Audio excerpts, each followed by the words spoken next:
press conference with Tennessee.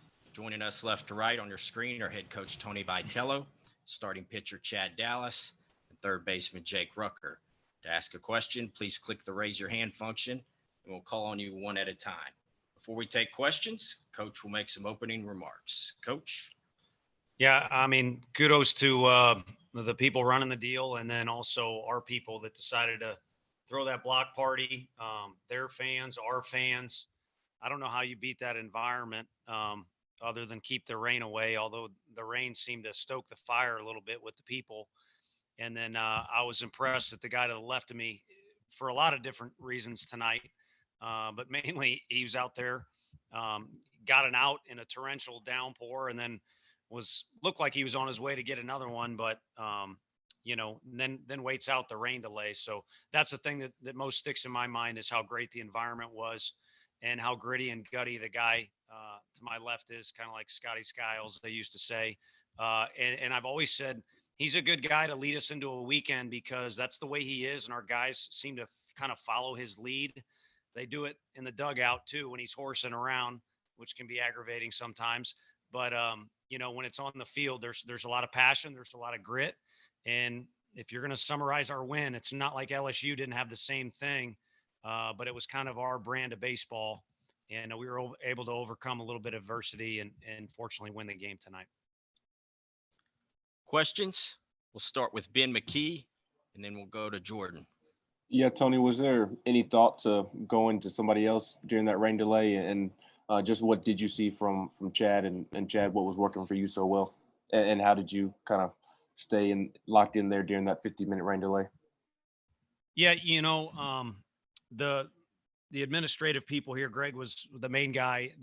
They communicated well to us what was going on. So we kind of had a decent idea of what was going to happen. So there was never going to be a long enough delay where we'd consider switching, but also it would have had to be really, really long because I can't coach pitchers like Frank, but you go out on the road, you scout them, and I did coach them for a few years. You kind of can see when a guy is locked in to the point where it's almost like he's not going to let anything happen other than what he wants to.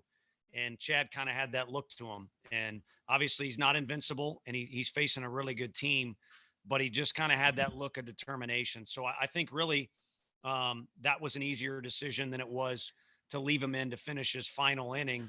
But again, he kind of facing Coach Bianco's son. I mean, he just kind of had that look like he was in get it done mode tonight. And he certainly was. And once again, our guys followed.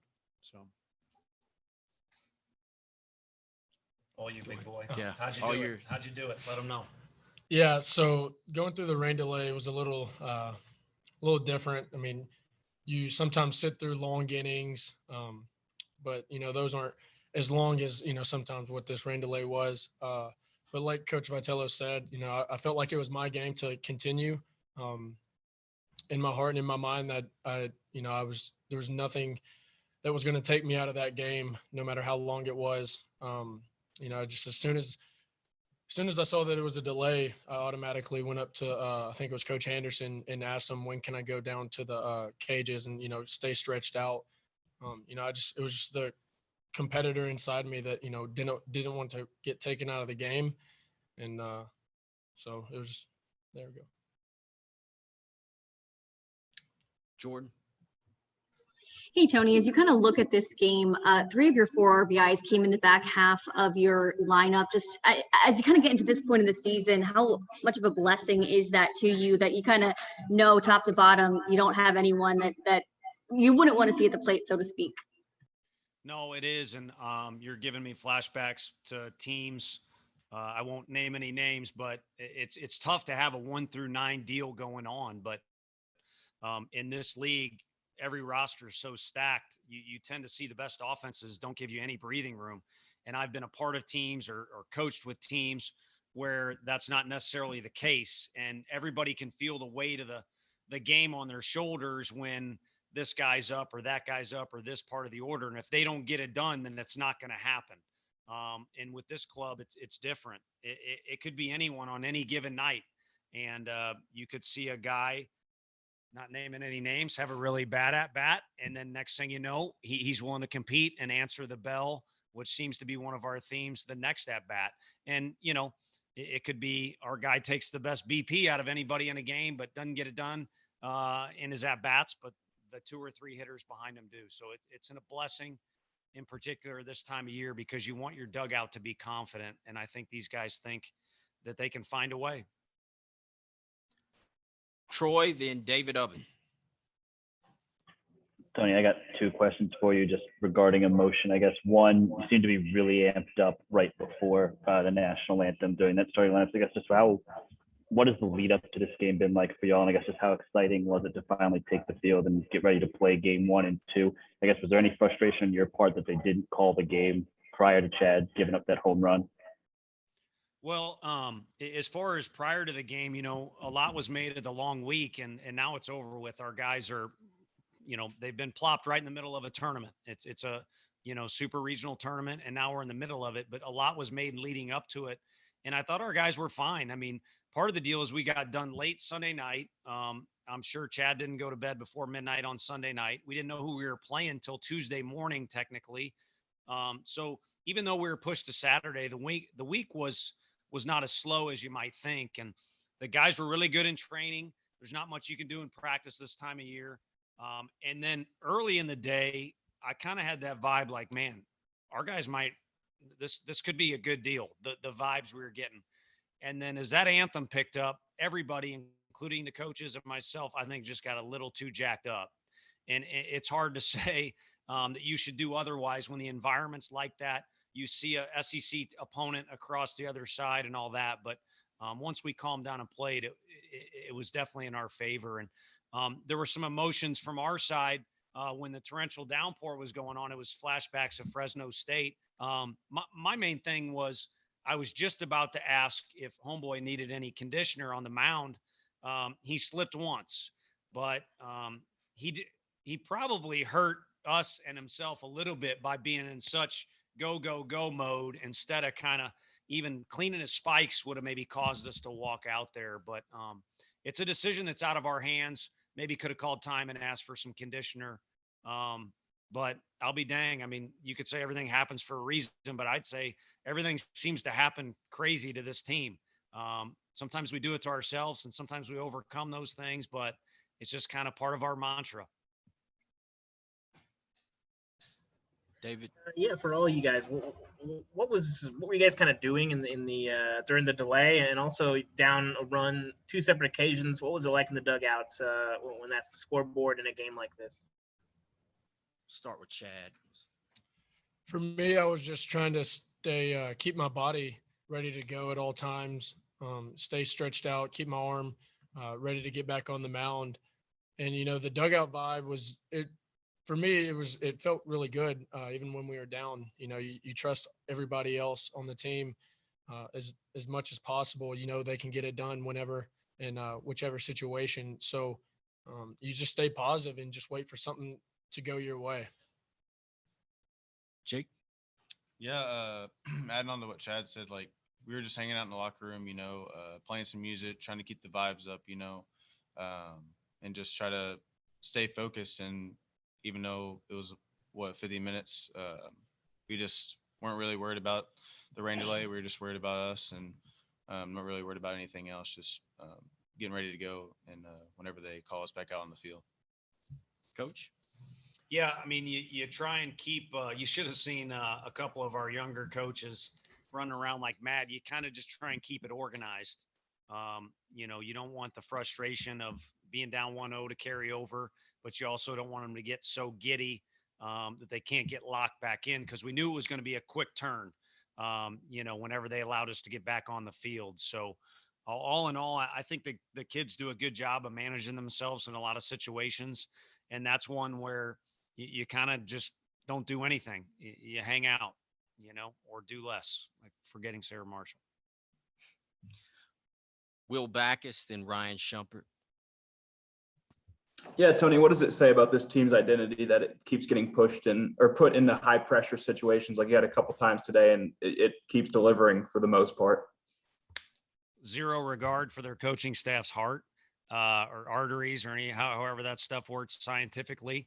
But you get to this time of year, it's not going to be easy. You play in our league, it's not going to be easy. You kind of win some games, or you do some things, and you show up on social media, and on Tuesday, people are coming in here to take something from you. It's never going to be easy, and we've never asked for it to be like that. It's been kind of a rough go since day one when our coaching staff first got here to get to where we want to get, and we're still working towards those things. But again, it's never going to be easy along the way.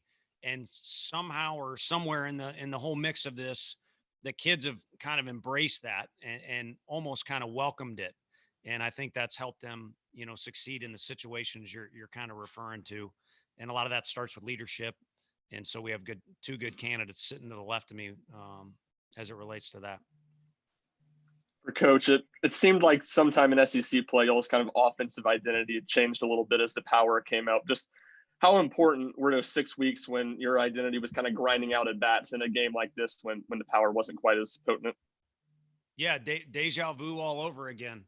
I think Folky's calling you. So hello, Folky, if you were watching the game. I know he's a fan, but it shows that you can win games in any type of situation. And it's really fun to have. We haven't had that many of them. It's really fun, for the offense to explode and the fans to go nuts and win by 8 or 9 runs. But it hasn't happened often, and especially early in the year, as you mentioned, the kids just kind of had to learn to find a way, and it came in a variety of ways on the road and at home.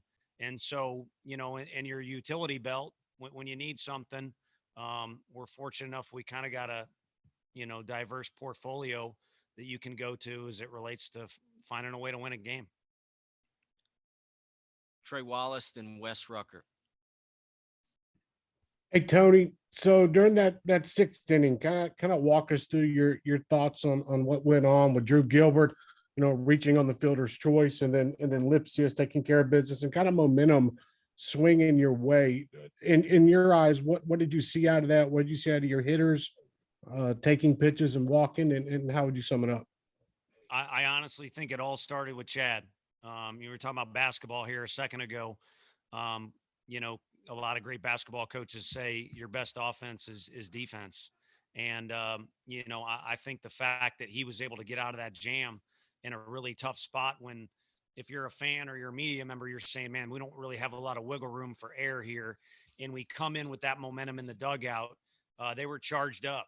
So you had guys with that good mix that we were fighting for all game long of, amped up because it's, super regional, all that good stuff, but also just kind of more relaxed and focused on being determined to win pitches. And, whether that's the best description or not, I don't know, but there was a good mix in the dugout. It was a good vibe going on in that inning. And, sometimes karma's on your side when that's the case. You get kind of a funky bounce and you get a ball that goes over an infielder's head, and guys hustle and make things happen.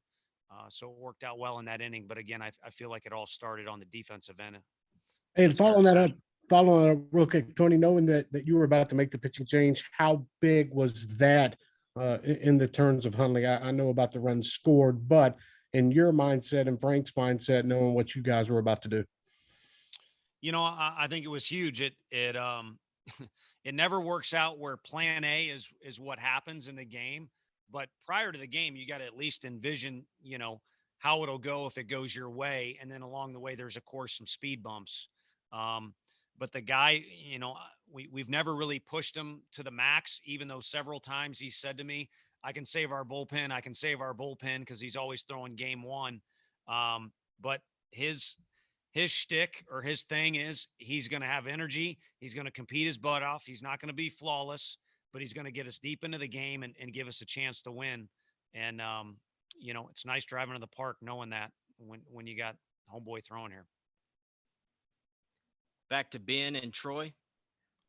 Yeah, Tony, just looking towards tomorrow, just how big do you expect tonight's pitching performance from Chad to maybe help out Blade as he kind of goes back out there against LSU? And I was curious, Jake, just your perspective on what Hilliard was doing so well to keep y'all off balance, and then what changed when the lefty came in. Yeah.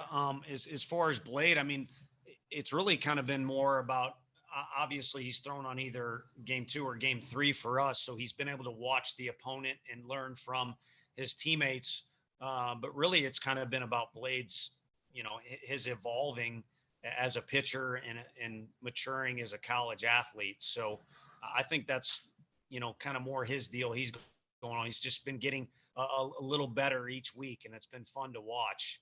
And I think Chad's effort certainly helps that. I think Chad and Sean made sure we didn't really have to tax the bullpen like crazy. Of course, same thing on the other side of the dugout. And, they'll have their guy going, Marceau. And, Jake will talk about Hilliard. I recruited the heck out of Hilliard. I don't think he remembers me because he stuck it on us pretty good. He's an outstanding pitcher, but, the guy that they've had as their ace or their go-to guy is throwing tomorrow. Yeah, adding on to what Coach V was saying about Hilliard, he obviously is a good pitcher. He threw pretty well today. All his pitches working pretty well, keeping the hitters off balance. He didn't really have anything overpowering, but all his pitches moved pretty good, and that's just allowed us to not be able to kind of hit him that well. But when that lefty came in, we kind of got something going, like in the 6th inning, like we were talking about earlier, and just Chad keeping us in the mix throughout the game, and just playing that defensive role on the mound there. So with the help of him and us being able to put some at-bats together, just helped us get the win. Let's go to Wes real quick. Oh.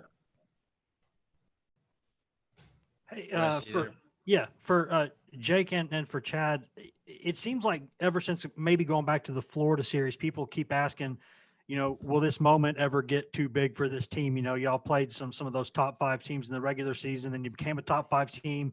Then it was, okay, can they do it down the stretch? And then it was, okay, can they do it in Hoover? And then the regional. I mean, at some point, are people just going to have to stop asking if a moment's going to get too big for y'all? It just seems like you just seem to keep handling them. Obviously the SEC is probably the best conference in the league, and it helped us prepare playing all those big teams, top ranked in the country. And so just having those close games, I guess, just we just trust the guys around us, and we just have that confidence in each other that we're going to get the job done later in the game, just because we've been through basically everything so far this season. And so we've definitely seen something different every night. And so we're just going to go out there and keep doing us and keep playing our game. Yeah, adding on to what Jake was saying, trusting everybody on the team in any situation that comes our way is really big.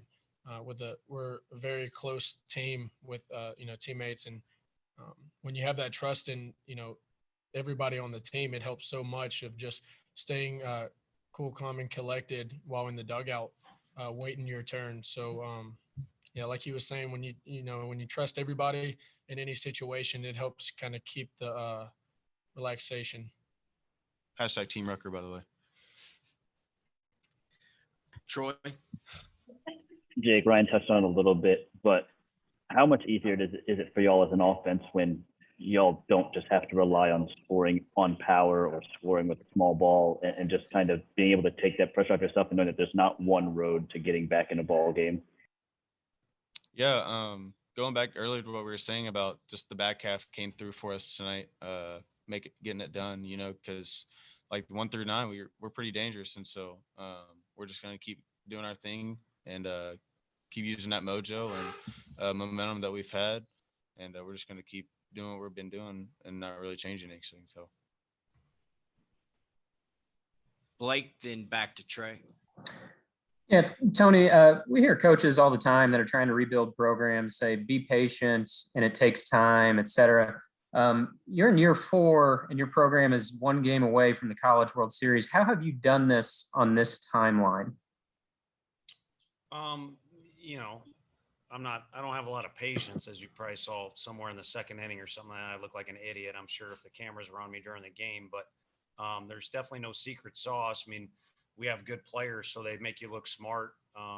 But if I gave a direct and really a most accurate answer, it'd be the people that are in this building that work with our guys.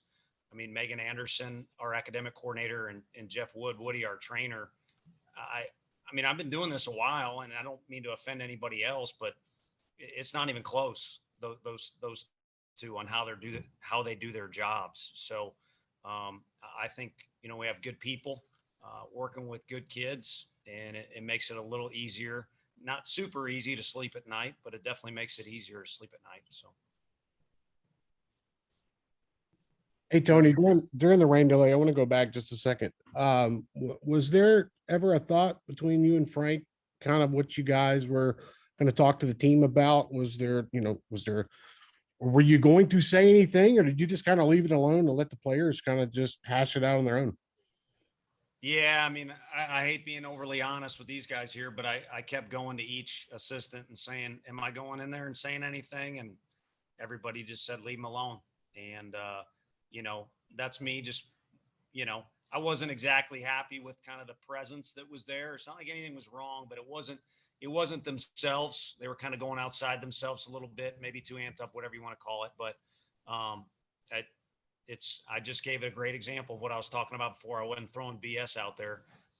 There's really good people that are really great at their specific job, and they know these kids well because they're around them so much and take so much pride in it. So I asked them for advice before I almost do anything, and they were right on. Just let the guys be. They, Ruck said it a few times. Mojo, they kind of got their own deal going this year, and so they've got a lot of latitude, and they do a great job with it. Last question, Ryan.